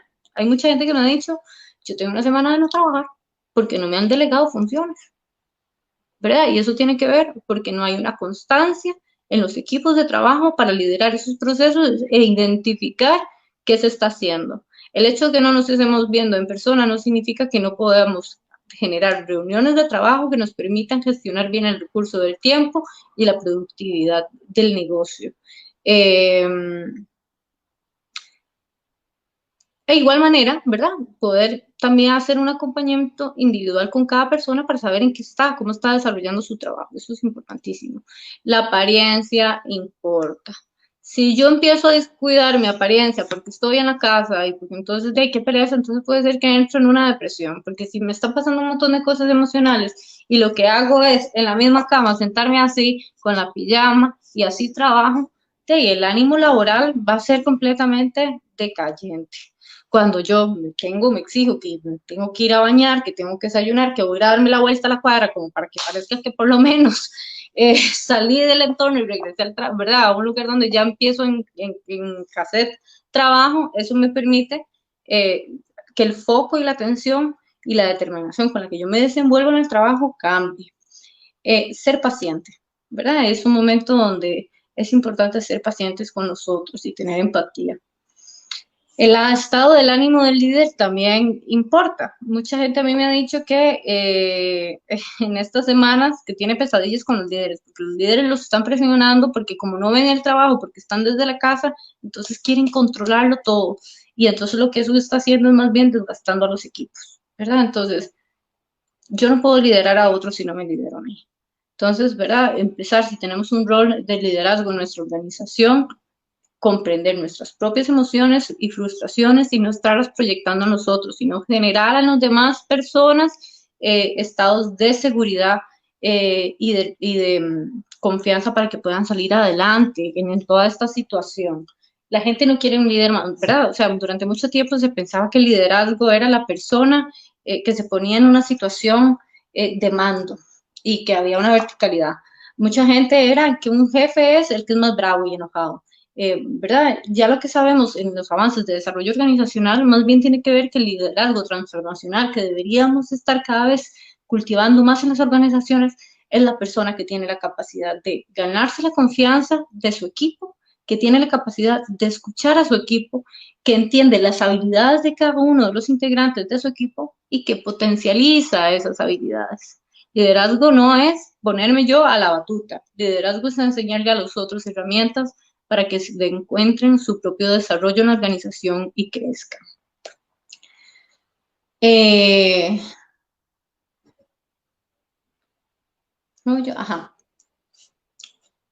el lugar de más bien de las personas colaboradoras. Bueno, ¿qué necesitamos en este momento? Empleados o colaboradores comprometidos, ¿verdad? Estamos en una crisis económica. Si usted no está haciendo sus tareas y si usted está en la casa diciendo que ahorita no me está viendo mi jefe y entonces voy a dar largas a este asunto, lo que usted está haciendo es frenando el desarrollo de esa organización que podría venirse de pique, porque la situación económica del Estado, de las empresas, de las ONGs, de todos en este momento es una situación crítica. Entonces, necesitamos colaboradores comprometidos, ¿verdad? Y estar comprometido es decir, ¿cómo puedo yo aportar valor a la organización en este momento? ¿Cómo puedo yo tener mejor gestión de tiempo para poder tener una planificación en el trabajo? ¿Cómo puedo hacer yo para alejarme de todos los distractores de la casa y realmente enfocarme en las tareas que estoy haciendo día a día con lo que quiero realizar? ¿Cómo más bien doy valor agregado de éxito al desarrollo del trabajo que quiero hacer? ¿Cómo propongo soluciones? ¿Verdad? Y entiendo bien qué es lo que quieren de mí. Eso es importantísimo como colaborador. Estoy entendiendo qué es lo que quiere la empresa y mi jefe que yo sea. O a veces nada más me pongo en un escudo de protector, ¿verdad? Y me enojo, ¿verdad? Y siento que no me estoy entendiendo porque sufro. No me están entendiendo porque sufro. No, ¿verdad? El trabajo es para que en este momento como país podamos potencializarnos todos. Entonces, importantísimo que quede claro qué es lo que quieren de mí, cuáles son las carencias que yo tengo para poder dar lo que quieren de mí y cómo lo mejoro, ¿verdad? Cómo trabajo para poder mejorar en ese sentido. Hacer la diferencia dentro de la organización, cómo ayudo a los otros, cómo propongo ideas que puedan generarme mejor valor dentro de la organización en este momento. Y eso es vivir con propósito, ¿verdad? Cuando yo empiezo más bien a construir, que en vez de decir, ay, qué vergüenza mi trabajo, ya no quiero hacer nada, de por sí ni siquiera me están viendo, y eso, lo que estoy haciendo es ser un ser humano que cada vez tiene menos propósitos en la vida. Pero aunque no disfrutemos tal vez el trabajo que estemos haciendo, cuando decimos, bueno, ¿y qué podría hacer yo para mejorar en este momento la organización? ¿Qué puedo hacer yo para que en los equipos tengan mejores relaciones entre ellos, para que exista mejor gestión de tiempo, para que exista mayor dignidad, para que existan propuestas creativas. Cuando yo empiezo a trabajar esas cosas en el desarrollo organizacional, cómo distribuyo mejor la organización de las cosas que tengo que sacar para sacar todas las tareas, cuando me evalúo al final del día, uno mismo puede evaluarse, de decir, bueno, de las 6 tareas que me había puesto en la mañana que iba a desarrollar el día de hoy, solo hice 3. ¿Por qué? ¿Verdad? Entonces, analizar eso. ¿Cuáles son las tareas que yo estoy llevando a cabo durante el día? Y poder evaluar mi propio rendimiento, cómo me mejoro para el día de mañana. Es importante que los horarios queden claves en este instante, ¿verdad? Por favor, no respetemos de que estemos mandando información en horas que no son laborales, porque ya estamos en una dinámica donde es muy difícil poder separar la vida laboral de la vida personal. Y si estamos todo el tiempo siguiendo, mandando correos y esto, eso es una forma de acoso, ¿verdad? Es una forma violenta donde no estamos respetando el derecho de las otras personas. Justamente hoy me hablaban, yo tengo pacientes con toda esta cosa, más bien del teletrabajo y eso, a mí más bien me empezaron a salir pacientes en otros países. Entonces justamente me estaba diciendo unos pacientes de una terapia de pareja que llevaba hoy en la mañana, que están en Holanda, que en Holanda es prohibido, es penado si usted lo ponen a trabajar más tiempo de las 8 horas. O sea, ni siquiera existen horas extra. Es que está completamente prohibido y penado que usted trabaje más de ese tiempo, ¿verdad? Entonces, por favor, es importante que respetemos la vida personal de los demás en este momento que es tan difícil hacer la división de un espacio al otro. Entender qué se espera de nosotros, identificar carencias y poder resolverlas, ¿verdad? Identificar qué cosas estoy haciendo yo mal en mi trabajo y cómo puedo potencializarme y vivir con un propósito hacia eso. Eso sería la presentación que les tenía el día de hoy. Espero que les haya gustado esta capacitación. Hay muchos temas que se pueden desarrollar, ¿verdad? Todavía profundizar uno por uno muchísimo más, pero bueno, es una presentación que lo que buscábamos era tratar de abarcar muchas de las cosas que estamos viviendo en este momento en este ratito. Estaba en mute mi micrófono.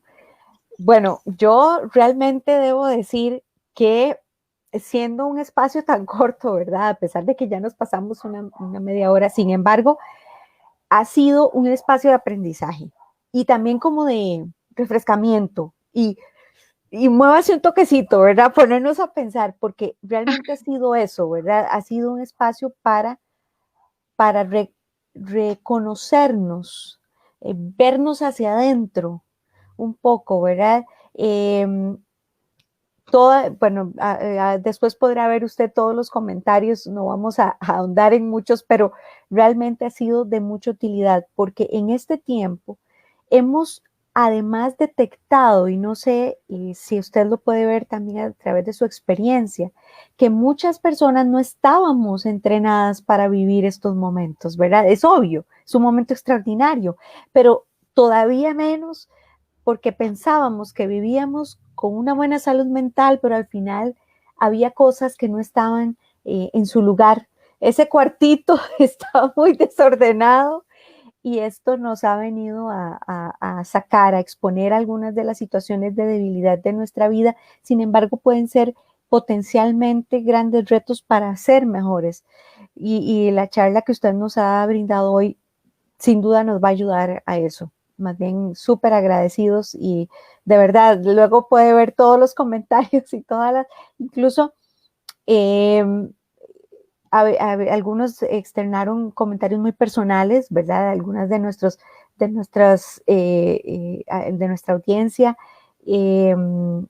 sobre el manejo diario, la vida en pareja, sobre los hijos también, pero todos llevamos hoy unas muy buenas herramientas para poder sobrellevar este tiempo que todavía falta, porque a pesar de que ya tenemos espacios, como usted lo ha mencionado, no son espacios tan abiertos todavía, ¿verdad? Pero excelente, más bien muchísimas gracias, ha sido un éxito. Yo soy una volantina, yo podría hablar sobre todos estos temas, pero durante días sin parar, ¿verdad? Yo más bien siento como que fue apenas una pincelada de todo lo que en realidad se puede profundizar sobre cada uno de los temas que estuvimos hablando, pero bueno, creo que se abarcó muchísimo como de esa sombrilla enorme emocional que abarca la salud mental. Y yo creo que, ¿verdad? Estos tiempos ha sido más bien para quienes trabajamos en la salud mental algo positivo, porque creo que durante mucho tiempo la salud mental de alguna manera se asociaba a trastornos, a lo negativo, a lo malo. Y esto es más bien una excelente oportunidad para que nos planteemos y veamos lo importante que tiene que ver tener una buena salud mental y un bienestar en nuestras vidas y en la vida de los otros. Yo mañana tengo que atender pacientes durante todo el día, pero el domingo sacaré un ratito, me comprometo, para poder empezar a responder por lo menos algunos mensajes de los que estén en los comentarios y poderles dar seguimiento de alguna manera a quienes hayan escrito y querían de alguna manera que se les respondiera su comentario. Sí, hay mucho de, digamos, enfatizar en ciertas herramientas que usted nos daba o en ciertas prácticas, el tema de ser más positivos, ¿verdad?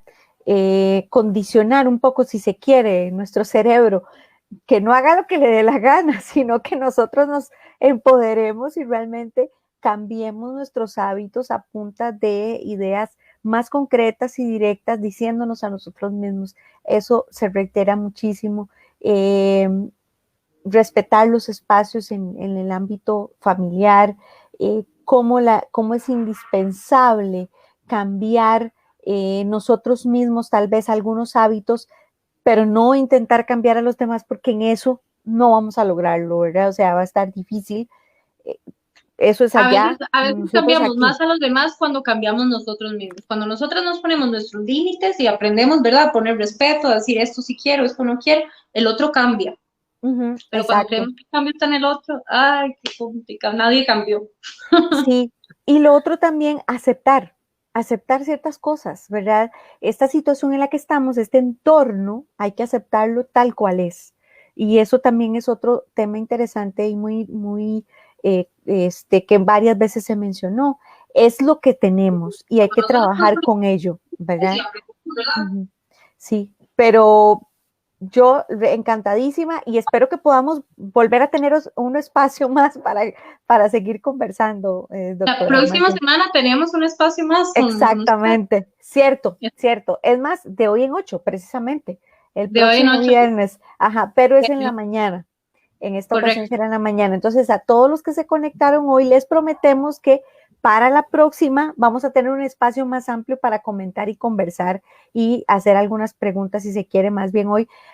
Pero es que, ¿cómo cortar si el tema fue tan rico, ¿verdad? Y de hecho la gente ahí, va a ver usted, doctora, cuando lea todos los mensajes, todo el mundo estaba súper emocionado y además muy agradecido por compartir este mensaje.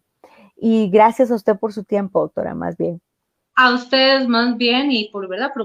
Ser una organización que promueve la salud mental en sus colaboradores. Esto es importantísimo, ¿verdad? Entre mejor estemos todos, mejor la organización y el país y el mundo avanza.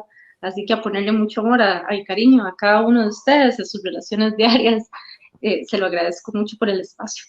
Muchas gracias a usted y a todos los que se conectaron y todas las que se conectaron, gracias. Gracias de verdad por ayudarnos a hacer de este espacio lo que es, porque sus comentarios los ven otras personas y se vuelve también parte vital de esto que hemos empezado a gustar como una familia. Hay gente aquí que, doctora, todo nos sigue, pero en todas las transmisiones, ¿verdad? Hay personas que recurrentemente nos siguen y esto ha sido un espacio de crecimiento para muchos. Recordarles, ya ahí está el formulario para que empiecen a dejar sus datos y a completar la información y a partir de ahí hacemos el sorteo. Ya ahora en un ratito vamos a publicar algunas fotos de todas las personas que ya han ido a retirar sus premios, de algunas de ellas, y sigan participando porque vamos a seguir sorteando efectivo, 100,000 coloncitos que nada mal nos caen en estos momentos. Sí. Muy buen incentivo el que tienen. Sí, exactamente.